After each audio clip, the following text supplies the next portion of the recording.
Hey, what's up, y'all? This is your girl Diamond, and I wanted to do like a Halloween special for y'all. So it was, I wanted to find a, I want to talk about horror movies, but I wanted to find one that was really close to my own personal heart. And this was not that many. But this was one that I was like, okay, I'm going to do a show about this one. And every time I would ask people like, oh, have you heard of Sleepaway Camp? Everybody would be like, no, what's that? They were like, no, what's that? I was like, oh, it's an old movie from back in 83. Like, you've never heard of it? And I'm thinking that everybody would be like, yeah, but no, people didn't hear about it. And so I was like, well, I'm going to watch it. And then I'm going to go and see if anybody was talking about it. So I Googled and I found an amazing article. And so that person who did the article, who had really, really thoughtful thoughts about what I was thinking, especially me coming from being a younger person watching it to an older person watching it, that is an activist, that is a person who is in the community, and see how culture has changed. This person had an amazing take, and I wanted to bring her on the show. And that person is Harmony M Colangelo. Hello, thanks for having me. I am so excited for you to be here.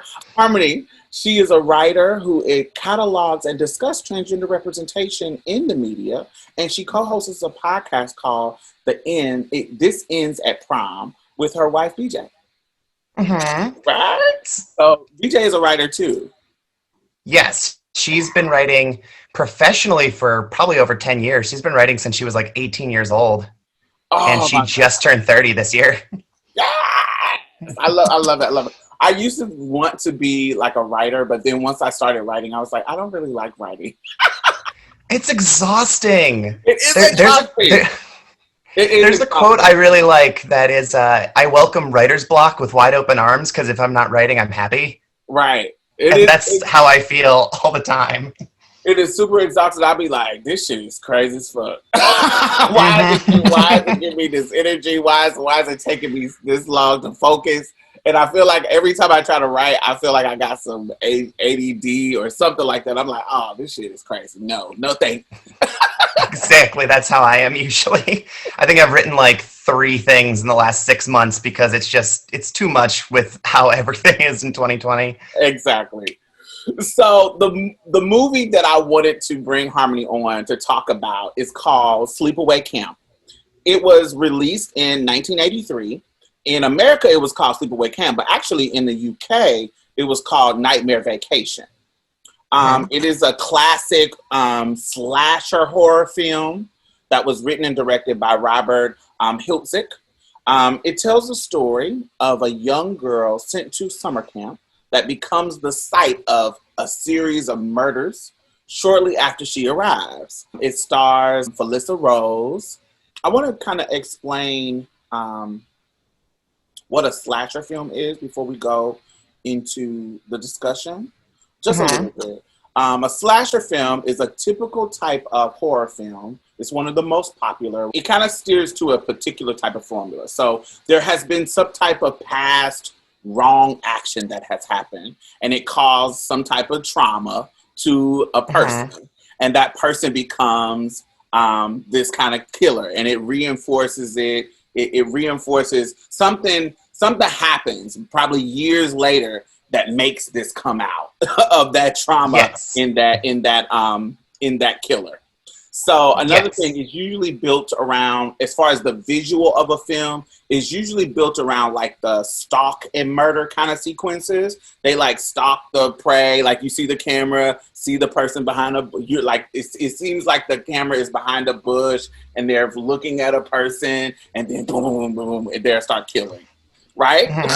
Yes. So it usually, another common trope that happens in slasher films, and this one was no different, there's usually like a young woman, sometimes a young man, but usually like a young woman who is at the end facing the killer by herself. She usually shy, timid, maybe virginal, and she's amongst a bunch of horny sex riddle, sexually active teens or sexually active young adults, and she's the nice, demure, nice one that comes out at the heroine at the end. One of the perfect ones is Halloween. Laura Strode, Jamie Lee Curtis's character. She's one of the one who definitely fits that kind of trope.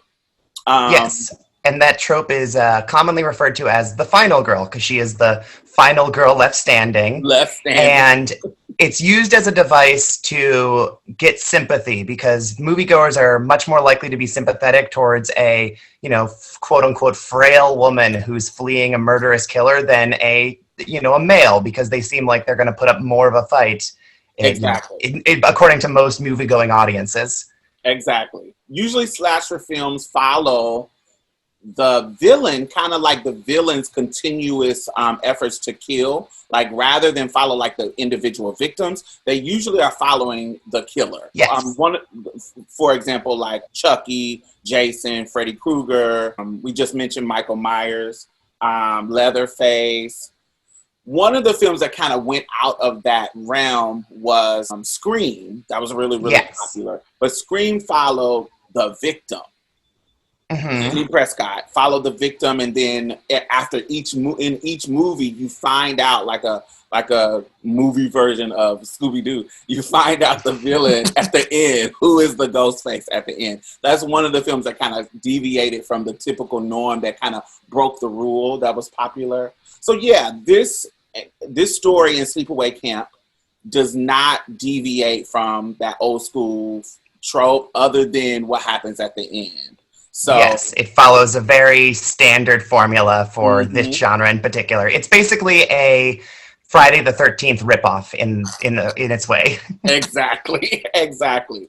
So let's describe the film. The beginning sequence is the camera is panning, and you learn that Camp Arawak? Arawak. Say it again. Camp Arawak. Arawak. It has closed.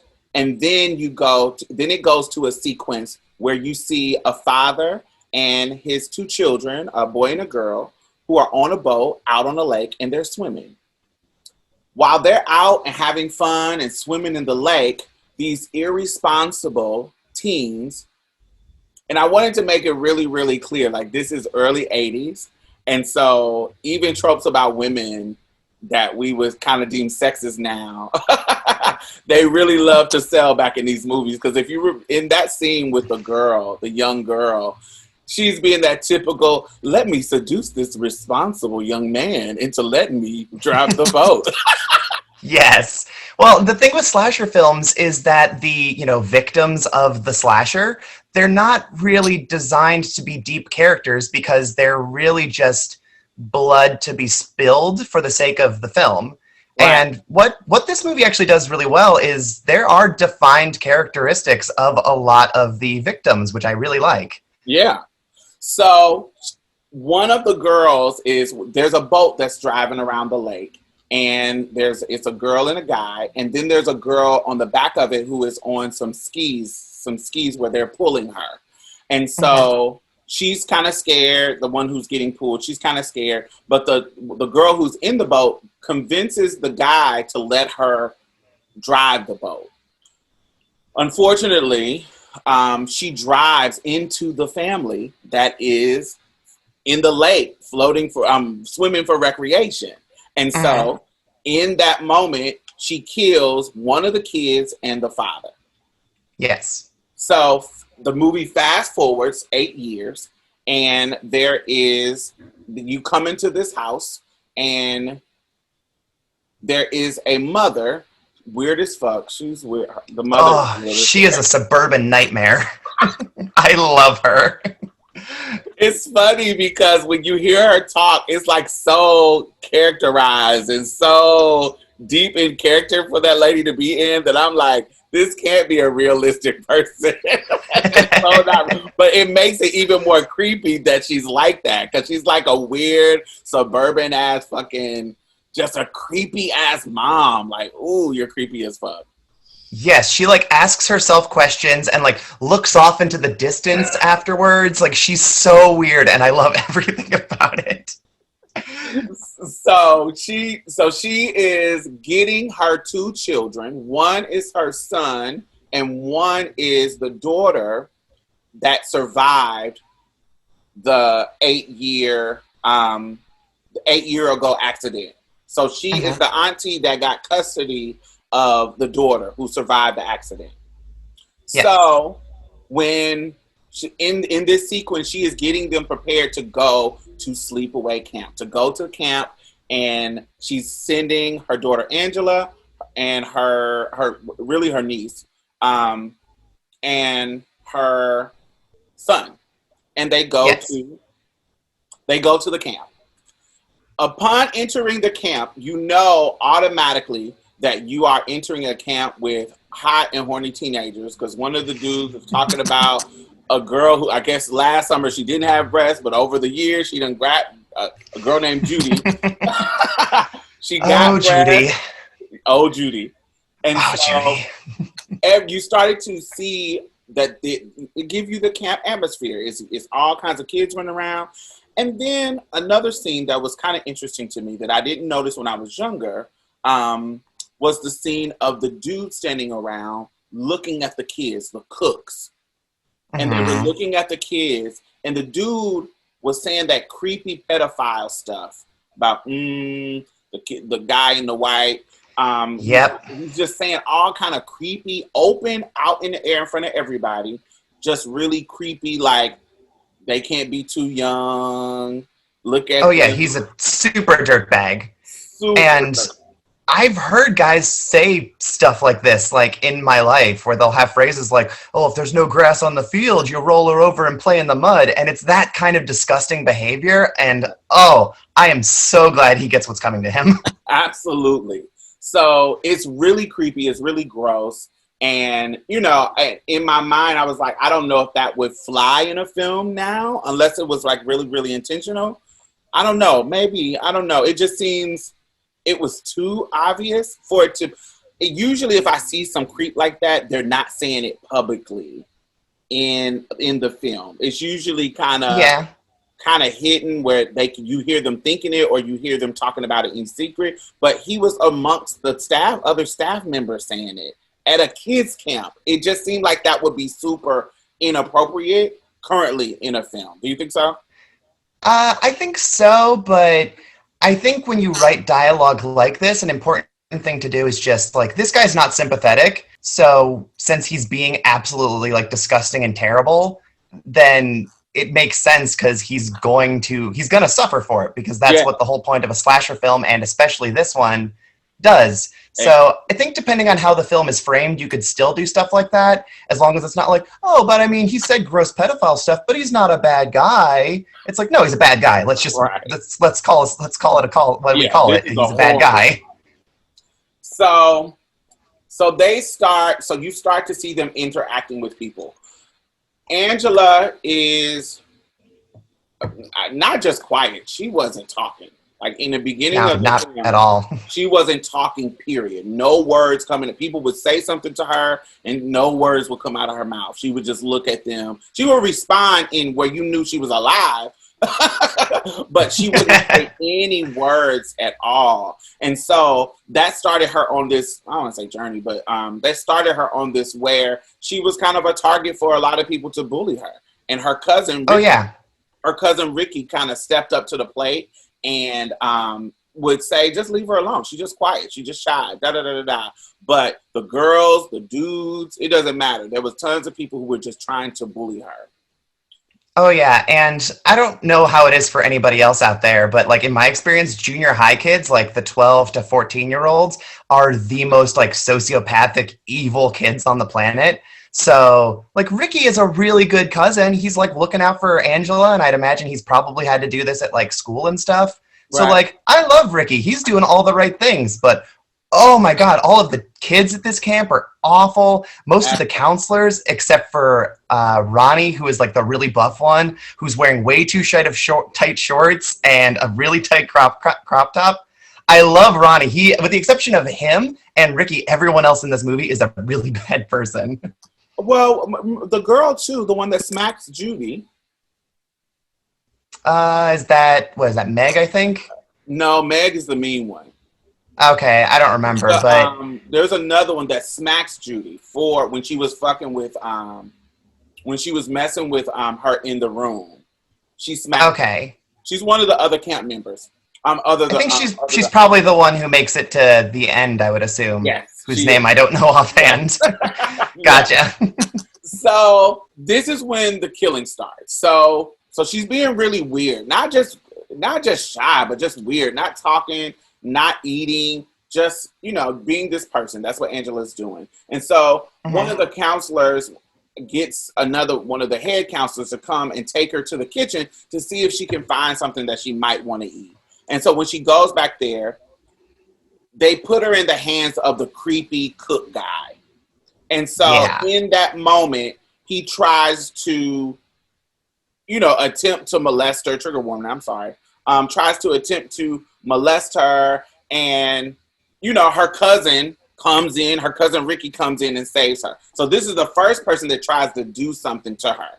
And what ends up happening is the killer, you don't know who it is, but the killer pours boiling hot water on this creepy pedophile guy, and you get to see, as a horror film shows you, you get to see all the skin bubbling on him. He's screaming, his hands. It was so cool, and you get that kind of vengeful feeling, like, yes, it's fucking creep. This is what should happen to him. It's a really good effect, and I mean, I guess spoilers for anyone else, but this guy actually doesn't die, unlike pretty much everyone else in this film that, is a victim. And I kind of love that more because it means he has to live and suffer with that. And see himself all burnt up. Yeah. Yeah. I kind of love that so much more. Yes, absolutely. So it goes on to multiple people get killed. I mean, you go to the guy who was bullying. There's a group of guys that's bullying her. She end up drowning one guy in a boat. She ends up there's a main what would you call her? What would you call Judy? She's like she's a villain too. Judy she's clearly the meanest girl here. She's like she's like Rachel McAdams in Mean Girls. She's like the queen bee of Mean Girls at this camp because she's the prettiest one with the boobs that grew over the year, and now she's just king shit basically. Exactly. She went, apparently last year she didn't have any boobs, and this year she does. She's getting all the guys' attention. She's a mean girl, and one of the people that she is bothering is, well, the initial bother, I felt like Whatchamacallit was being creepy. Because remember, she was sitting on that bed just staring at her. I was like, I would be like, what are you looking at too? Because she was just staring at her being creepy. But one of the scenes is Angela is sitting on her new camp bed, and she's just staring at this mean pretty girl. And she's just staring at her while she does her hair. And she just creepily staring at her in an Indian style. And Judy was like, the mean girl was like, girl, what are you looking at? What? Yeah. Angela's just very awkward. Yeah, she was very awkward. But at that time, she hadn't really done anything mean girl to her. But further along in the movie, she, there's a guy that likes Angela that gets Angela to talk. So he's nice to her, and he gets Angela to talk, and she sees this, and so she's getting jealous, even though she's getting all the boys' attention. Oh my God, this weird girl is getting this other boy that I probably don't even like attention. Yeah. So now I gotta jump in and try to make her look bad. So she started pointing out how creepy Angela is and trying to win the affections of him. So her murder. Yes. So somebody ended up killing Judy too. So in the process, and how they kill her, if there's an implication that they kill her by sticking some curling irons in her. I didn't get the insertion. I got the pillow. I didn't get I I see a lot of people saying that, but I'm like, visually, I didn't get that. How did you get it? I think that the hot curling iron just inserted straight into her is really more of a. It's, for one thing, it's like a really great shot because you don't see it, you just see the shadow of it, and it makes you go, oh, and it's just so much more cringy that way because your mind goes to the exact visual and it's very unpleasant. But she actually dies from being smothered by the pillow. The curling iron is really just like insult to injury. It's really just driving a point home. Just the harm, just the burn, just the and she's the more slutty. She's the more slutty character. So violating her in this sexual way, because one of the tropes of these type of horror films is to punish you for your sexuality. That's one of the like if you any kind of slutty person, any kind of overly sexual person is going to be the one who gets the brunt of the harm, and so implying that you get something stuck into her that's burning, and that's even more of a punishment because you're the slut on the campus. Yeah. That's with slasher films, usually you get punished for like sex, or if you're drinking or doing drugs, or just any kind of thing that deviates from like 1950s American morality, you get punished for it. Exactly. And this is the time that we were coming in, because this is the early 80s. So, it's coming into that freedom, but it hasn't just got there yet. It hasn't got there yet at all. So what's happening is that you don't know who is killing. And the implication is one of the head camp leader thinks that it is Ricky, because every person that is being murdered is somebody who messes with Angela. And so Angela being the shy, timid one, but Ricky being the aggressive, they think it's Ricky doing it. Yes, because Ricky has already shown that he's willing to like fight for her because he gets into fights with other boys just at camp defending her. So it's like, oh, well, clearly he's taking it to the next step because he's like a little sociopath. But no, that's not what's happening. That's not what's happening. So by the end of the film, what happens is everybody, now it's starting to be too much murders. And everybody is like, damn, like something's going on. There's like some kind of serial killer on the loose. And so they call the cops, and the cops is searching. Everybody is searching for people safe. She ended up killing a girl in a, one of the killer ends up killing the girl in the shower, end up shooting an arrow through one of the people's throats. It's just more people die. And so eventually they finally run into Angela with the guy that was being nice to her, that end up dealing with the slutty girl, that end up, at the end, you see Angela on the beach rubbing his head, and when the camera pans, his head rolls because it's been cut off, and she stands up, and it is revealed, it pans down, and it is revealed that she has a penis. So she is, I have a shirt on that has Angela's face at the end, and it says mood. I love this shirt. I got this shirt made a while ago, but I wanted to wear it for the show with you. I don't know if you'll be able to see, but I've got one on my back of Angela from the end of that movie that says fuck gender roles. Yes.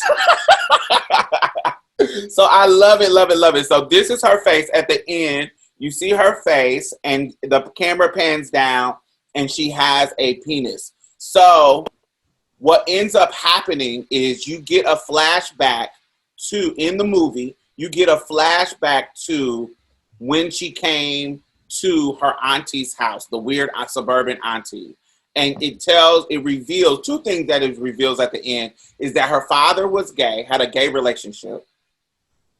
And it reveals that her aunt actually got the son. So in the boat, during the boat ride, during the boat accident, it was the father and the daughter who was killed. And the auntie, the weird auntie, got the son. But because she already had a boy, Ricky, she wanted to raise a girl. And so she raised her, when she got her, as a girl. Yes. And so that was the reveal. You see the new body. You see all of this kind of stuff. So I wanted to talk to Harmony about it because Harmony has just a fresh take. Because within the community, this film is looked at as transphobic and homophobic representation in media. But what are some of your takes on it? Well, as far as like trans representation in horror films go, this one is definitely one of like the big three of like, oh, well, there's the, you know, man in the dress, killer trans person trope. What's the big three? So Dress to Kill. Dress to Kill is like kind of number 4, okay. Or at least I look at it at number 4 because I think of Psycho, Silence of the Lambs, and then Sleepaway Camp. Yeah, Psycho, because Norman Bates is dressed up as his mother. Yes, and that started that trope, and Psycho is actually usually regarded as the first slasher film. Right. It would get popularized later in like 1974 with Black Christmas, right. And then even more with Halloween a few years later. But Psycho's like where it starts. Mm-hmm. And so Sleepaway Camp is definitely like up there as far as like the altar of problematic trans horror films go. But you actually see the body, and it actually... And that's what a good thing that I think that you pointed out. You don't even, they didn't even need to give you an ending of what happened to the killer. The ending is the shock of seeing, revealing that she is trans. I don't even want to, sometimes I'm not comfortable calling her trans, but I guess so. But that image of her standing nude and revealing that she actually was the boy and raised as the girl, that is the end of the film. You don't even get to see them punish her. You don't see them get to do anything to her. It was just, oh my God, this is a boy. Yeah, there's no resolution because the whole point of it was, you know, horror wants to get a response out of you. So it either wants to make you uncomfortable or shock you or scare you. And this movie's trying to do that by gay panic. That's the payoff of the entire film. And I do consider Angela trans because canonically she transitions in the later Sleepaway Camp films. Because between the first one and the second one, she gets committed and ends up transitioning and ends up working at a new summer camp. And she's played by Pamela Springfield, who is actually Bruce Springfield's sister. Oh. And as far as the greater canon of the Sleepaway Camp series goes, I'm not really a big fan of the later ones. I think the first one functions at least how I like to see it by itself, and then everything that I really like to defend about this movie is stripped away for the sake of like being more fun and creating a franchise. Yeah, I think I watched 2 and 3, and I didn't really finish them because they were boring to me. They're a lot sillier. Yeah, a lot sillier. So this one for me, I want to talk about when I was younger, and how I was born in 81. So this came out in 83. So I was 2. And when it came out, and I just remember it being in our home, and my mother would get like library, with our library card, she would just go rent movies. And sometimes she wouldn't take them back, and you know, it'll just be, and this was one of the ones that was in my house. It was 2 movies that just really set the stage for me when I was younger, that I remember having in the house, and it was Sparkle. Sparkle is with Irene Cara.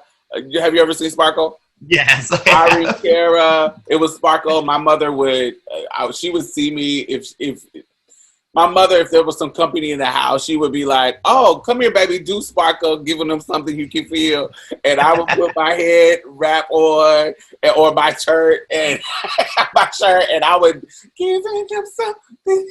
And my mother would surely laugh and get entertained by it. But the other one, and so I vividly remember that one as a kid, but I vividly remember Sleepaway Camp. That ending part with Angela. It was like, it was supposed to be scary to me, but it was something that my inner trans child self related to. It was something about it that was like, oh my God, this is something. Of course, I didn't have the language of transness and transgenderism, but I didn't have any of that at the time. But at 6, 5, 6, 7, when I was able to watch it and understand what was going on, there was something about, number one, I was just started to get bullied at school. So I started to relate to Angela in that sense of being bullied and being quiet, because this was a time that I learned that my mannerisms and voice, being feminine, people would clock it, and really, that's when the bullying would start. So that was a part of Angela that I related to. But then the fact that she looked like a girl and she had a penis, and I was like, oh my God, like, I wish that was me. I wish that I was Angela. Not to be a killer, but I wish that was me. Like, I wish that it just was a relatability that I had. I definitely didn't have the language of trans, so my mind wasn't saying, oh, I'm a trans woman. It wasn't that, but her being this mixture of girl and boy is something that I definitely related to. When did you get introduced to it? I actually became aware of this film in high school because of a Robot Chicken sketch. So on Adult Swim, there's Robot Chicken, and it's like the claymation dolls, and they just mostly make parodies of stuff. And they do a parody of Sleepaway Camp, and the punchline in it is, oh my God, somebody remembered this movie enough to actually make a parody of it. That's what they say. That's the end of the joke, basically. And I think, at least as far as I can tell, that moment is when a lot of people were like, wait, what's this movie then? Why does no one remember this movie? And a lot of people I knew became aware of it from that joke. And so that's where I found it. And I saw it when I was probably like, maybe 10, 15 years ago or so, but it didn't really process fully until I saw it again and revisit it when I think it ended up on maybe Netflix, like probably 7 or 8 years ago. And then I went, oh, I love this. This is exactly what I want. Because I really, really, as trans people, I'm sure you can probably relate to this. It's really difficult to see yourself in films because there's not a lot of great representation. And for me, most people will say that, like, oh, the horror genre is so damaging because it teaches people that they're scared of trans people. And I really like, even with all of its problems, I really like the exploration of transness in horror films, because fear is a complicated, very personal emotion, and it can be processed a lot of different ways, as opposed to like a drama where it's going to tell you exactly what it wants you to feel, or like a comedy or where it's a punchline. Like other genres, I think, handle transness significantly worse than the horror genre does. And that is kind of why Sleepaway Camp, everything I read into about this film is completely backwards from how it's supposed to be done. Like, most people say it's bad representation because, it's a trans woman and she's killing people and it's bad. And I go, well, no, because she was forced to transition by her crazy Aunt Martha, and she's not a monster. She was made to be a monster. And that's kind of how society looks at trans people. It's more of a failing of societal pressures and the system rather than the trans person themselves. Mm-hmm. And a lot of like Dressed to Kill is another really good example from around this time, where Michael Caine's character is, conflicted about wanting to transition, but Michael Caine would have been like 46 years old or something in this period. So that meant this character would have been born in probably the 30s and has a lot of like internalized complicated feelings about like toxic masculinity and like gender, and the character is attracted to women. So now it's like a trans woman in 1980 who's attracted to women, and that creates a whole new mess of complications that aren't being explored. No, not even remotely. In the time that we are in right now, we have people, we Googleable things, we have people discussing it on an intellectual level, we have people discussing transness in a broad, more expansive way, and explaining and, exploring some of these concepts. But back in the 80s, 70s, 50s, people weren't, we existed, but people weren't exploring it on a major mainstream scale like we are today. Not at all. Now, even since I came out as trans in 2009. So even since then, like, everything has changed. Like, we have more language now that we didn't have then. When I was trying to figure out what I was in like 2004 or so, I was Googling like men who like to dress as women. And when you Google that, you get porn. So I didn't have the words of what I was trying to look for. And, you know, in 5 years, I kind of got an idea of where I was going from there. And then in 5 years since then, everything basically had changed again. So we're constantly like getting more representation, there's more awareness, and the language is evolving and becoming more commonplace, which is really fascinating and really, really good. But I love that really films like this that have a lot of issues, they're not problems, they're not, the whole of them isn't a problem, but they're problematic because they have bad elements. But they're a really interesting look at exactly what society thought of trans people in that moment. Right. Right. And it was acceptable. It was shocking. It was, I remember sitting and my mother, when I first watched it, my mother saying, "What is going on?" Yeah. Like, what is going on? And how, even though that's what was happening, my mother wasn't, I don't remember my mother being particularly like moved by me wanting to watch the film over and over and over and over. I don't remember her. It also, because you talked about this on the article, just a side note, those dudes were sexy. Yes, they were. There was a lot of cut off skin tight shorts and crop tops. A lot of man. A lot of man. And then I remember having like sex dreams and sex arousal. I don't think I had learned to masturbate at that time, but I remember the dude who was it wasn't the main camper guy who always had the short shorts. It was another camper guy who was really tan as fuck. Like, his name was Chino. And him, I would have dreams about him. He was so tan, and something about his face was so gorgeous. He looked like a Native American a little bit, and I was like, "Oh, he's so cute." And I just remember having dreams about it, and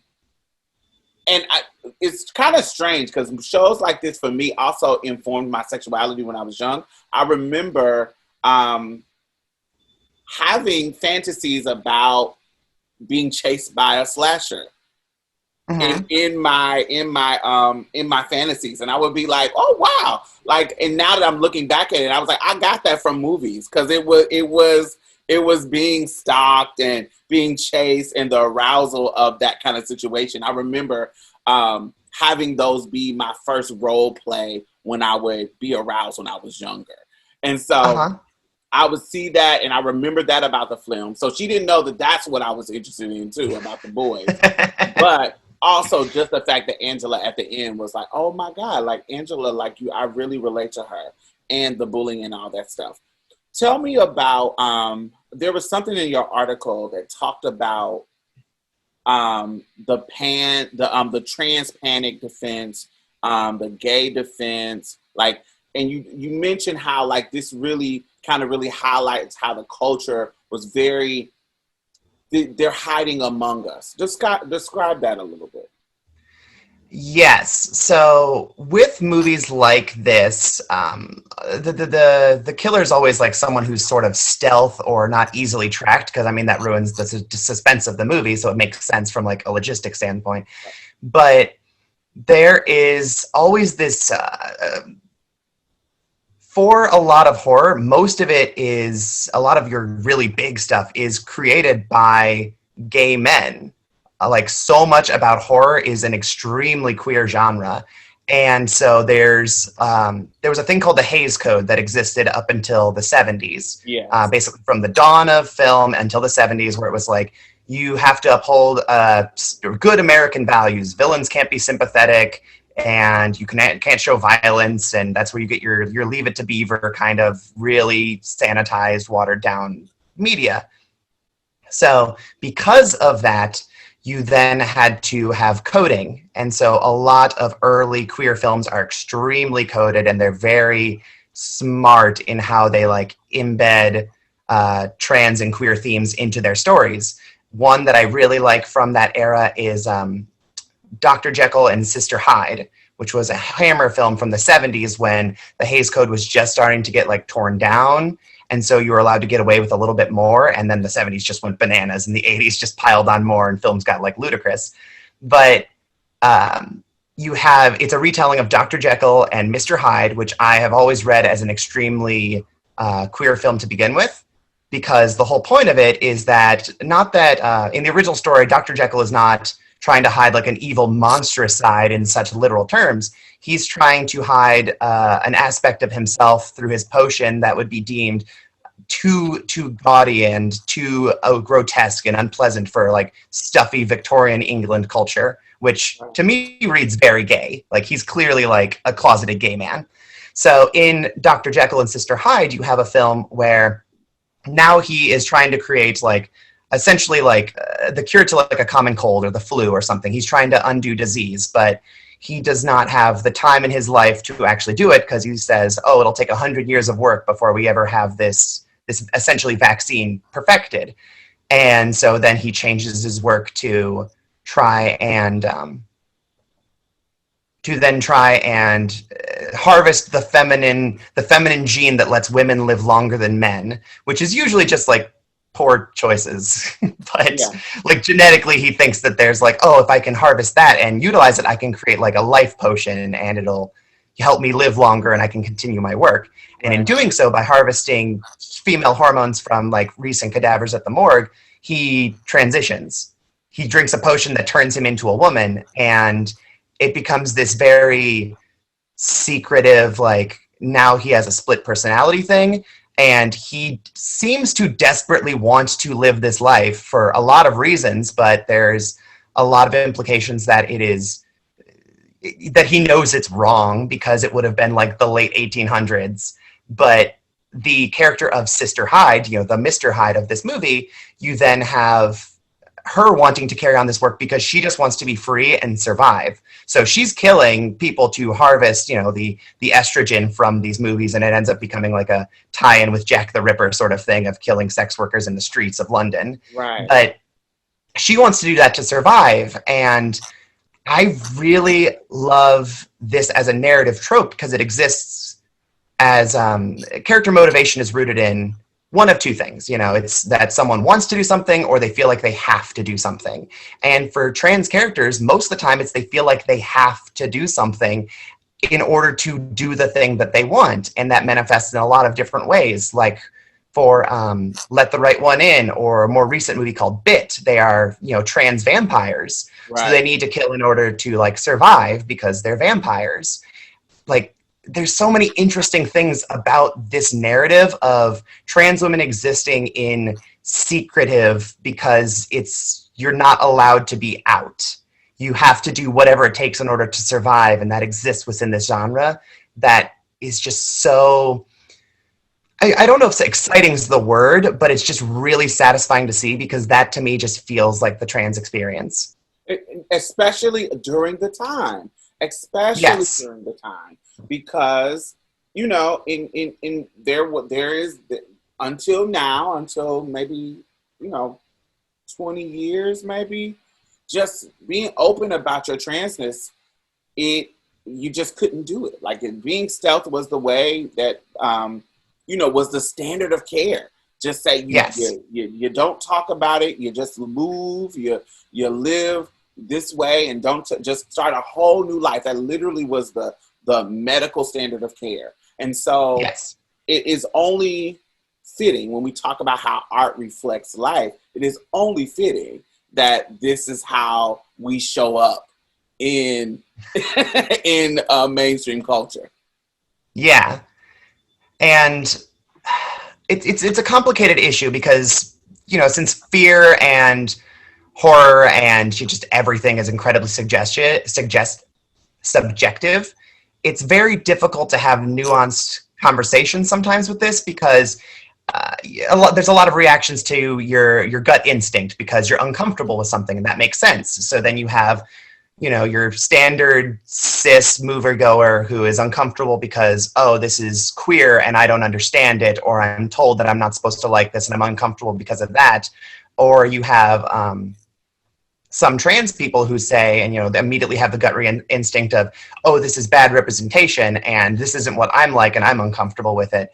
So it's sort of being turned into a monster from both sides, and I can't say either's wrong. Like, that's perfectly reasonable that everyone's going to have these feelings, but we can dive deeper, and that's something that's really interesting about film study and just understanding the culture as a whole, is getting there and finding good pieces to bad movies. One of the good pieces that I think that you point out really brilliantly is about how the trauma is forcing this person into something that is not naturally them. Yes. And for us, as a trans person, what we are trying to tell the world is, you're trying to force me into something that's not me. And that can traumatize me. And that trauma can lead to so many different type of things. It can lead to my drug addiction. The movie is going to take it to the extreme, turn into because it's a slash. More exciting. Yeah. But on a really on a real world scale, it can lead to drug addiction. It can lead to suicidal ideations. It can lead to so many things for trans people in their lives. And I think that the way you pointed it out in Angela's story was brilliant. Explain it a little bit more. Well, thank you. A thing that this comes down to the idea of going stealth and existing not as a trans person, but as, a secret cis person trying to exist amongst your general public. And that is sort of this queer fantasy of assimilation, where in order to be accepted by mainstream culture, you need to blend in with the very sanitized, very straight, very white mainstream culture. And it forces people to be something that they're not. And it manifests in a lot of different ways. The narrative I see with a lot of people in regards to just any kind of LGBTQ plus person in general is they always say as an argument, we're just like you. And I don't know that I agree with that, because we're not, and it's not our fault, because we have a lot of internalized esteem problems. We have a lot of addiction problems, suicidal thoughts, anxiety, depression, all of these problems that are not directly related to our queerness or our gender issues. It's the issues of how people will perceive us because of those. Right. This is the society that we live in failing us as a whole, not so much us having issues with this in of itself. This right. is not, oh, hey, depression is a result of transness. It's no, depression is a result of people being shitty about your transness. Right. It's what psychologists call minority stress. It's the theory that talks about health disparities that are amongst minorities, that come from stressors induced by the larger society, by the dominant culture, which can lead to problems, lead to discrimination, leads to victimization, leads to harassment, leads to maltreatment. When we talk about particularly trans folks, the stigma around transness can cause us to, it can cause all the things that you just named. Higher numbers in drug abuse, higher numbers in alcohol abuse, higher numbers in HIV and AIDS, higher number in leading to sex work, higher numbers to any type of mental distress. Those stressors are what exacerbates. It's not like it's inherently in us because we're trans. It is the issues that we are constantly bumping up against a larger culture that says that we should not exist, that you are disgusting, you are this deviant. Bumping up against that system can have adverse effects. Yes, exactly. And tying that back to Sleepaway Camp, that is something that exists in the background of this movie. The, queer and trans panic that exists in this film, it's the early 80s. This is the start of the AIDS pandemic that would ravage the whole decade. So public opinion of queer people is particularly bad during this era. And Angela is also having to deal with, obviously not that, but that's something that, is sort of that's the mindset of the filmmakers trying to approach this for the movie-going thing of oh, this is the fear we're trying to tap into. This is, what we're paralleling with this story. For her, she also is having to deal with her sexuality now as a 13-year-old girl who is physically a boy, but is told that you're not a boy, and then that's, you know, creating this complex thing around maybe like erections or sexual urges, because Angela, that's alluded to in this movie, where she has a flashback to her father and his partner Lenny, who you see on the beach in the beginning of the film during the boating accident. They seem like a very happy couple, and she has this sort of what would be like male for male gay thoughts, and that now is colliding with her own gender and how people see her. So she's being told, like, you're a woman, but you don't feel like a woman, but maybe you're a woman, but you have urges like a boy, but people don't see you as a boy, but you want to be a boy who likes boys, and it just creates this giant complex thing that now is lashing out at this poor kid Paul, just because she's now not able to deal with this emotionally, because like kids don't have any kind of counseling to deal with this, like personally, and because she's mad at him because Judy kissed him.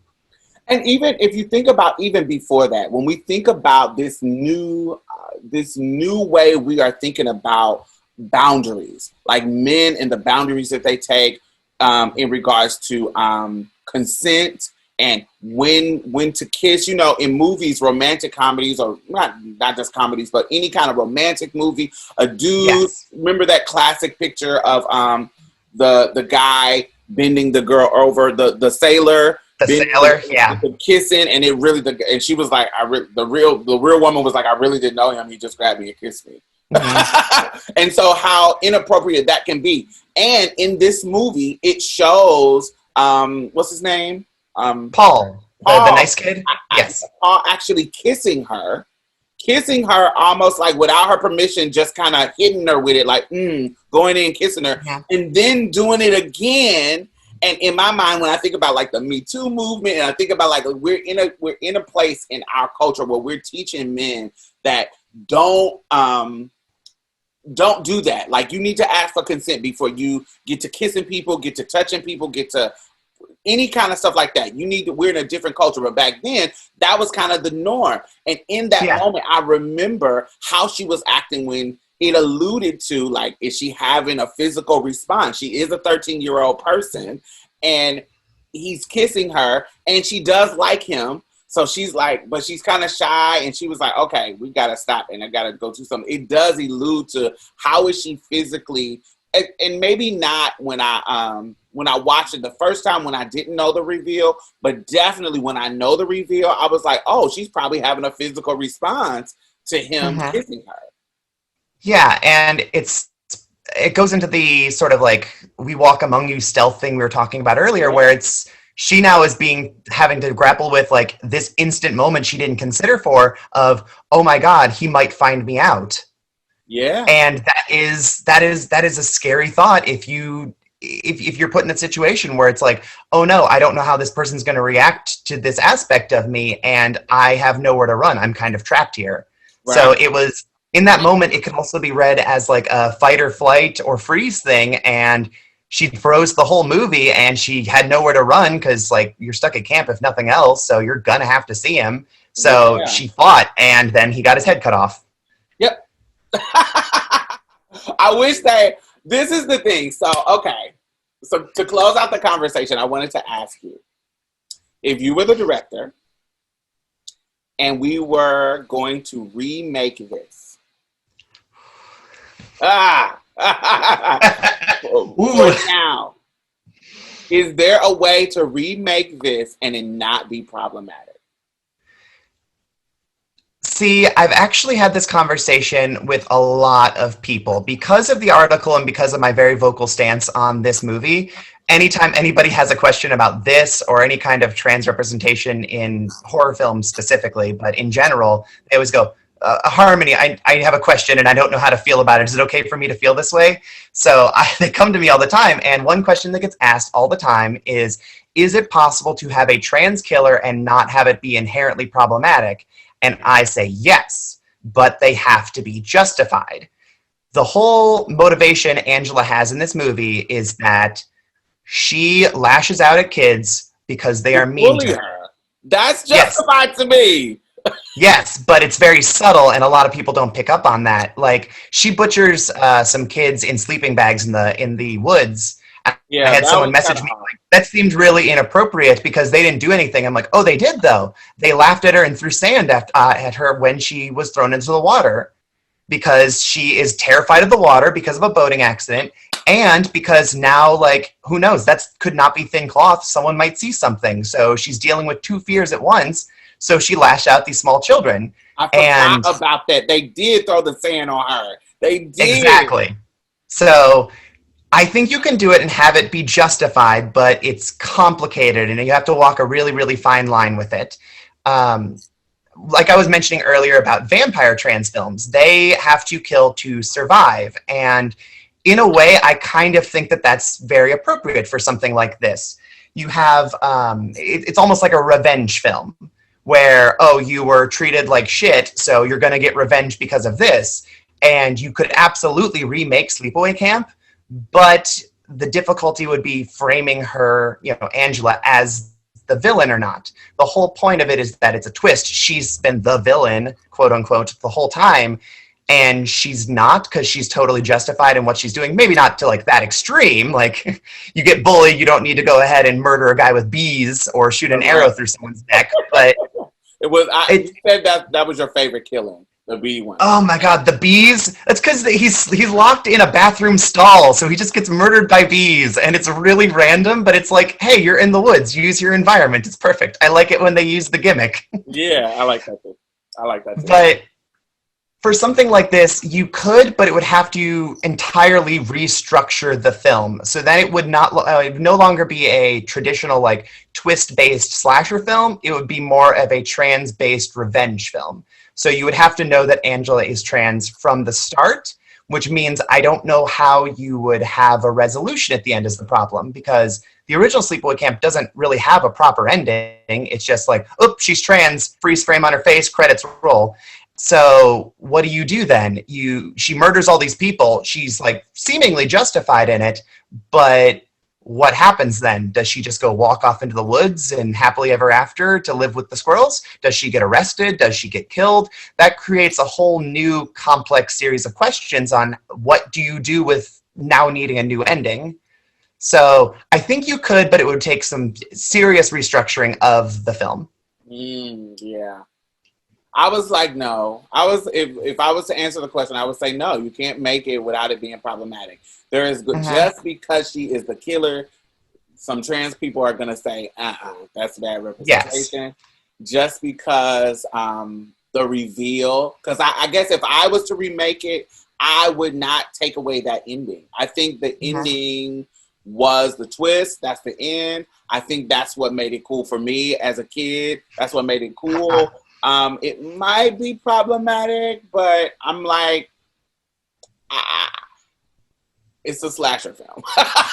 Yeah, exactly. And the trans community is not like a monolith. We don't function as a hive mind, so obviously there's always going to be differing opinions. Like the movie I brought up a couple times in our talk here is a movie called Bit, and it came out, I saw it last year as like an early release, but it actually came out officially this year, and it is one of my absolute favorite films in a long time because it is queer, it criticizes toxic masculinity, it's intersectional, it has a trans lead, it does all of these things super duper right, and I was so excited for people to see it and talk about it, and I heard trans people complaining, going, oh, well, they don't even talk that she's trans. They say it, and then they move on, and it's not a big deal. And I guess I just wanted more of a trans story. And I'm like, what do you want here? I don't know how to please you. They did everything right.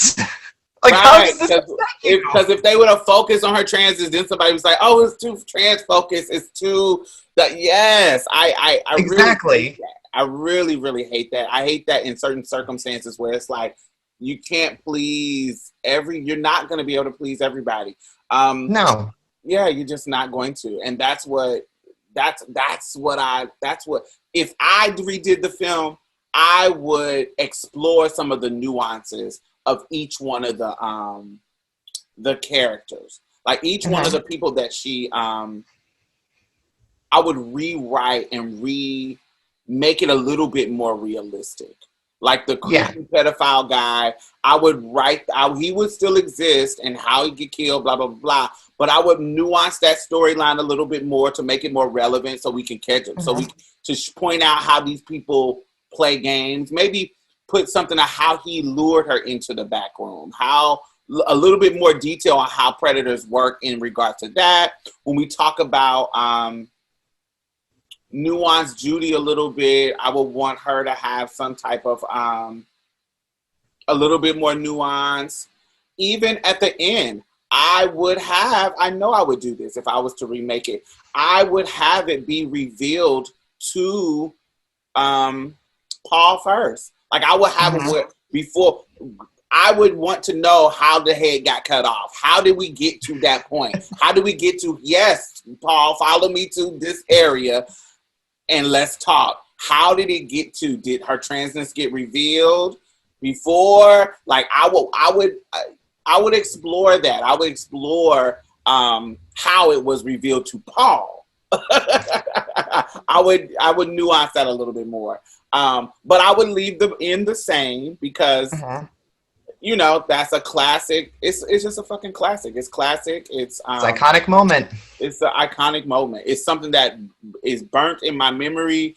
And I wasn't turned off by it. I was like, oh, now politically, I'm like, oh, I can see what, like just what you were just describing, where it fit in the narrative of, you know, where we were in our particular time in the early 80s. Because I remember 50s, 60s, there used to be commercials and infomercials about the predator homosexual trying to, you know, that kind of stuff. And so coming from that 20 to 30 years later in the 80s, they're like, you know, I can see it takes time. We just got to the point where we are, we done came from that representation of transes to now we're arguing, oh, don't let cis people play trans people.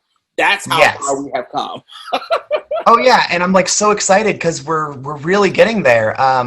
Just this week, they I think it might have been even last week. I have no concept of time anymore, but they released the trailer for the new Craft movie. It's going to be, I guess, a loose sequel to the one from the 90s, and they have a trans character, and it looks super intersectional, and I'm really excited for it. So. You know, we're getting step by step. You know, the revolution wasn't built in a day as far as changing public opinion goes, you know? Well, Harmony, I want to thank you for joining me. This was kind of a self-indulgent conversation. Because I had fun too. You know, we talk about Blackness and transness and politics all the time on the show, and this was just a fun topic that I wanted to explore, and I'm so glad that I was able to explore with you. So thank you for joining me. Well, thank you so much. I will never pass up an opportunity to talk about this topic specifically for Sleepaway Camp, so this was a treat too. So I'm going to put Harmony's information in the box. Tell them where they can find you. You can find me on Instagram and Twitter at Velasa_trap_tour, so Velasa I also host a podcast with my wife where she shows me all of the teen girl movies that she watched growing up that I did not watch at all because I was raised to be a little boy, and we see how they hold up, and we get into a lot of discussions about womanhood and, you know, gender politicking and gender expectations on those, and it's very fun. And occasionally I write stuff on Medium, so you can find me there if I put something up. I might be working on something for October because 'tis the season on this very topic, so we'll see if I can get my shit together and get that out. And I will put all her links in the bottom. Make sure y'all go check her out. She's amazing. And thank you for listening. Bye-bye. Bye.